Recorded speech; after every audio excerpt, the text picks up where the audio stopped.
நாடார்னு பேரை சொல்லி ராஜேந்திர பாலாஜி திட்டினாரா மாஃபா பாண்டியராஜனை? வெளியே சொன்னா ஓட்டு விழுகாதுல்ல ராஜேந்திர அமைதியா இருக்கிற தமிழ்நாட்டுல ராஜேந்திர ஏன் ஜாதிய வன்மத்தை நான் என்ன கேக்குறேன், ராஜேந்திர பாலாஜி வெளியே பேசினா அந்த நிதாயிரம்ல ஓட்டு விழுகாதுல்ல? அவ்வளவு பெரிய தைரியசாலியாச்சுல. என்ன தைரியசாலி? நீங்க அவ்வளவு பெரிய தைரியசாலியாச்சுல. ஆமா, பேசின உடனேயே நீங்க பதிலுக்கு போய் பேசிருக்கணும். இல்ல பதிலுக்கு ராஜேந்திர பாலாஜி வீட்டுக்கு போவாங்க. நாங்க இப்பவும் சொல்றோம், அனைத்து நாடார் சமுதாய சங்கங்களும் அவருக்கு எதிராக வந்து குரல் கொடுத்துச்சு.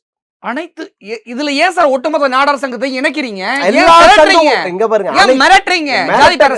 அவரு மிரட்டினாருங்க, கொலை பண்ணி அவர் மிரட்டினது தனி ஒரு மனிதன் சொன்னாரு. தனி ஒரு மனிதன் யாரு தொலைக்கிறதுன்னு கேக்குறேன். ராஜேந்திர பாலாஜி தொலைச்சா அவ்வளவு பெரிய ரவுடி அவரு. நாங்க பாக்காதாளா?